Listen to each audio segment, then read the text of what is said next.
Hello there. I am the Biblical Translator, but also Black Bright News. And today's video is about the resentment there seems to be between men and women. Now, when God spoke in Genesis about putting enmity between the woman and the snake, he didn't mean that he was putting enmity between male and female. He meant he was putting enmity between sin and the woman in that particular case. So, but what seems to have happened over the years is that there's been a lot of resentment built up. Men, especially when I'll talk about black men and black women, a lot of resentment about black women by black men, and a lot of resentment for black women against black men. And I was trying to think, how did this happen? It wasn't meant to be like this. So I started thinking about, how it used to be. Um, let's say in my parents' days and then onward, forward onward or whatever they'd like to call it. Um, I think parents coming from the Caribbean, they weren't used to nurturing in the same way that the British people are. So when our parents came to the UK, they weren't into all this cuddling and chatting to the child and mollycoddling. And meanwhile, the child is being raised to feel that if they do not get treated special in a loving way, in a hugging way, that there's something wrong. There's something wrong with their parents. There's something wrong with them. And so what happens with that is that the child grows up feeling dissatisfied, grows up feeling as though she or he's missed out.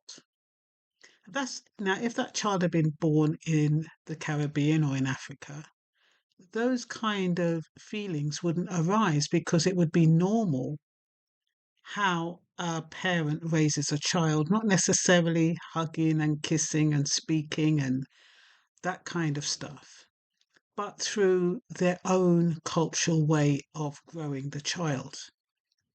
But because the parents, let's talk about the Windrush parents for now, because when they came over, they brought with them the culture that they were raised with, i.e., no nurturing in a lot of cases, and no mollycoddling, and no seeing immediately to a child's immediate needs or needs per se. Um, the child grows up feeling as though they're missing out. So what they used to do is they would go to or try to receive whatever they felt they were missing out from someone else. Now, in my era, it would have been the dance floor, it would have been the record shop, it would have been school, anywhere where you can get attention. School, I went to an all girls school, but the boys' school was just over the fence. So a lot of us will congregate after school and we would get attention from the boys. If we went to the record shop to buy our records, we would get attention from the person who was selling the records and also the other fellow DJs or people who was interested in music who was in the shop. Likewise, if we went to a party or a dance, we'd get attention that way. And all of that was because we didn't want to miss out. We wanted that attention. So what was happening is that we started getting our attention any which way. And then that would, if it was in the dance floor and you met somebody you liked, that would then translate into a possible relationship. And if, as young, irresponsible teenagers or young people, if you had sex and you didn't protect yourself, it would end up in a pregnancy. Pregnancy and you're living with your parents, a lot of parents said they're not going to take on a child with another child. Some of them got booted out, some of them were allowed to stay. Those who got booted out would have gone to the council, and the council would have said, look, we can provide you with a home, emergency accommodation, put you in a hotel. The only criteria is that, look, you're saying you're on your own. Where's the father of the child? If the father is around, we won't be able to help you. And so the girl would say, "Oh, I don't know where the father is. It was a one night stand or whatever." And so the council would house them on the premise that there was no man around. And because there was not supposed to be any man around, the child couldn't have the father's name on the birth certificate.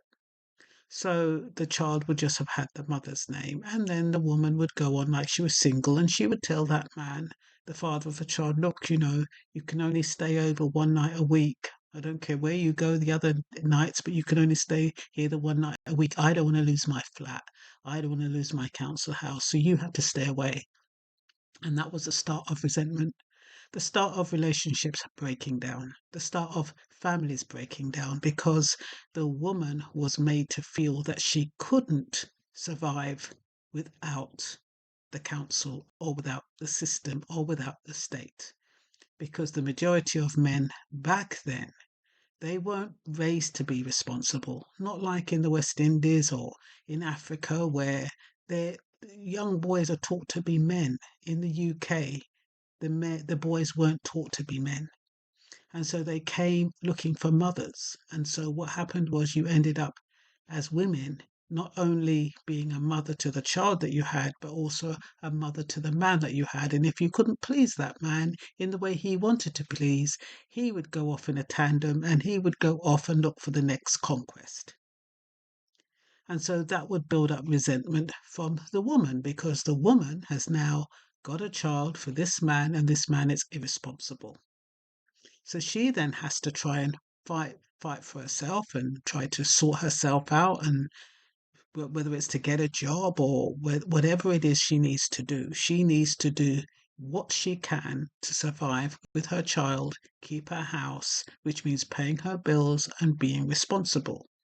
Meanwhile, the man doesn't have to bother with that. He's either got his mother to go back to, or he'll find another woman to go to. And so but he'll resent the fact that he cannot just pop in as he feels like to the woman who has now got accommodation. And so when the system started supporting women, single women, by, allowing them to have subsidized housing, subsidized rent, subsidized nursery, help with prescriptions and dentists and utility bills, the woman was in her element, because she's like, "What do I need you for? Because you're not giving me anything. You're not working, and when you do work, you don't give me anything out of it. So why do I need you?" And so what started happening is that the two started separating. That bond started breaking. So even though the Bible says that man should not be alone, man, as in quotes, man and women, that is what started to happen, because in this system that was created to support the woman unbeknowingly was actually complicit in the breakdown of the male female relationships. But you can't even say that. You can really, because if the mother didn't raise the child how she would, especially her sons, if she didn't raise that child in a way that would help him to support another woman, we wouldn't be in the situation we're in today.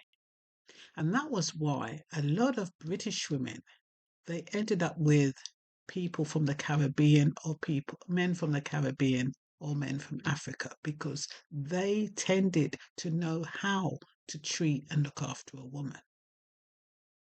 They tended to support a woman, so it was very novel. So we had a situation, I think, around about the 80s, where a lot of Jamaicans came to the UK, and because they were novel and because they were supportive and because they would help the woman out and they would give her money and they would do the shopping and they would do all the things that she wasn't used to from her British counterpart, what happened is they ended up marrying these Caribbean and African men. And then the British black man was left on the side, building up more resentment, building up more hurt. And so he decides to go with white women or do whatever he needs to do. He starts philandering and not really settling down with anyone in particular. So we have to ask ourselves, what is the resolution here? What can be done? Is it too late? In some ways, it's too late because the system and legislation is not in anybody's favor, especially not in the man's favor. If a man happens to be successful, has his own house, um, got a car, decent job. If he takes on a woman, he has to worry about whether or not the woman is going to have a baby and then the house is going to be taken away from him. There doesn't seem to be any fairness for men, especially black men who are trying to make it on their own. So what happens is a black man will say, look, I'm doing fine all by myself. I've got my house. I've got my job. I can look after myself. I am not into taking on a woman who's going to just run off with what I have. And so the gap widens between the black man and the black woman. Meanwhile, the black woman is saying she doesn't see these guys who are doing well. And even if she does, some of them will want to exploit them. And that is why they've ended up in that position thinking that way. Because I think I've said in a previous video, there was a man, he had his own home. He took pity, well, I have to say he took pity, but he married a lady who was disabled. And I think they had a child. And then the relationship broke up within 2 years and he lost his home. Or when I say he lost his home, he has to wait until she moves out or she sells the home before he can get anything out of it. And it was his home. So the government and the system is in favor of women. And it hasn't taken into consideration that women are more self sufficient than they've ever been. And yet there's no balance for the man to be able to be self sufficient is very, very difficult. And so you'll find men living in fear, if they meet a woman, oh well, I can't ask her to live with me because maybe I prefer to go and live with her and then I'll rent out my home. And then that's feasible. But then you'll find that the woman, if she's dealing with a man who's got his own home and he's renting it out and he's not giving her any money because he feels as though she's okay, then the resentment comes in again and then the relationship breaks down. People don't seem to be considerate. They don't seem to put themselves in the other person's shoes. And I think that is the problem these days. People are just constantly thinking about themselves and what they can get out of a situation.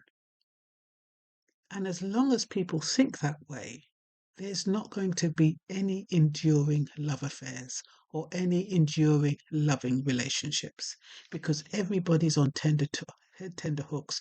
Everybody's afraid. And when you have that enmity between men and women, that is what's coming to fruition now. Men and women are literally starting to hate each other. Not in so many words, but by their actions, by their behavior, by their words. There's a separation, there's a big gulf. And so people just want booty calls. They just want companion, but deep down inside, they're yearning for a safe relationship. They're yearning to feel secure. And yet to find somebody who you can feel secure with and safe with, it gets harder and harder by the minute. So let me just see what else I've got here. I think I've said everything I need to say. I put here, it was sin of selfishness rather than survival that broke up the relationship. Would men have become more responsible if women had told them they had to step up to the plate? Or would men of that era see it as a nuisance and run back to mama?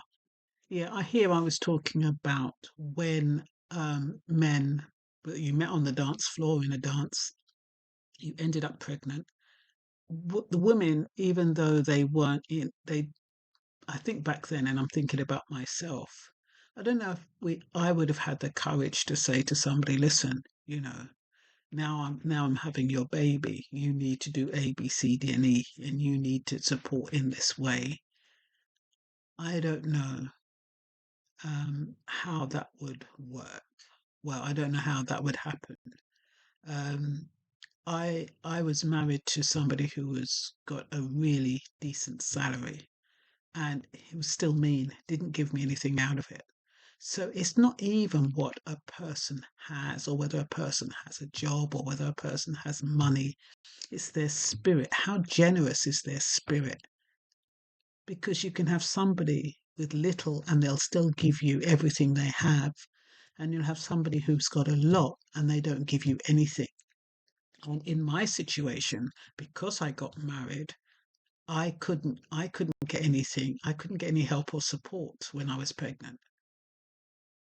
So it to me, that situation created a burden for me. It made me feel as though I was being treated unfairly, and treated unfairly by my husband, who wasn't, I don't know what kind of mentality he had, but also from the system, who tells me that because you're married, you cannot get any help,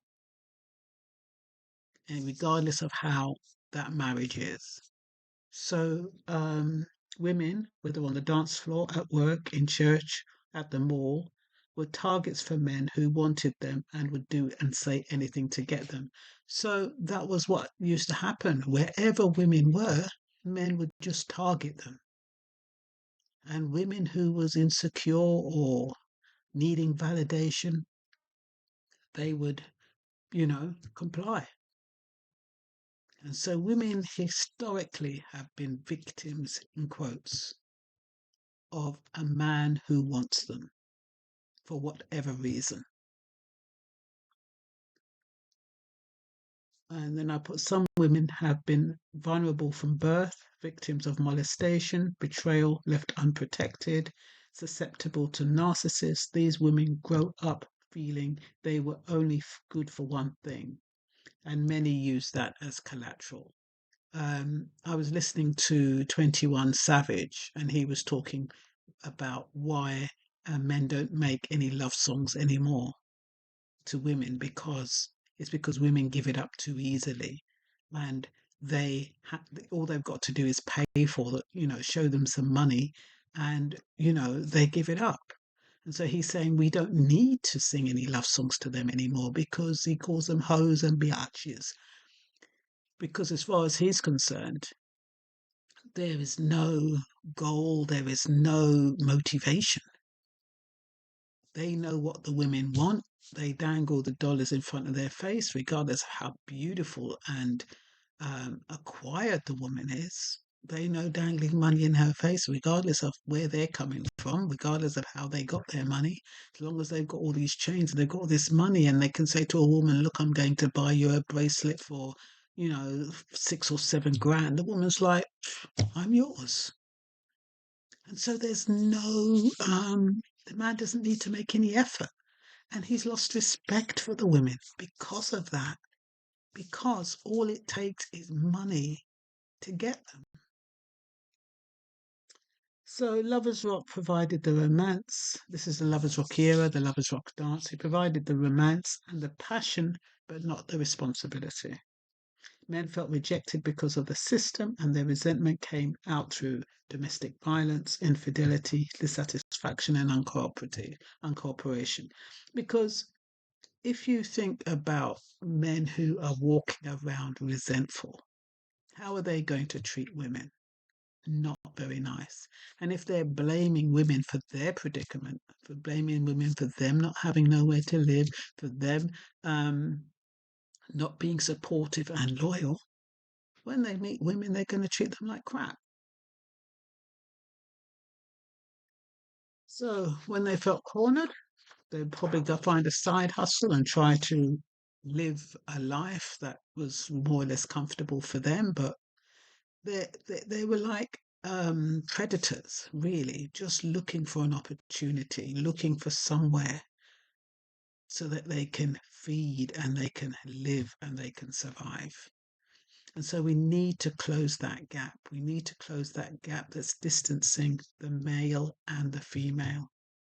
And we can only do that through respecting each other, by not having ulterior motives about each other, by building up trust and love for each other, and for doing, seeing each other as integral, as an integral unit.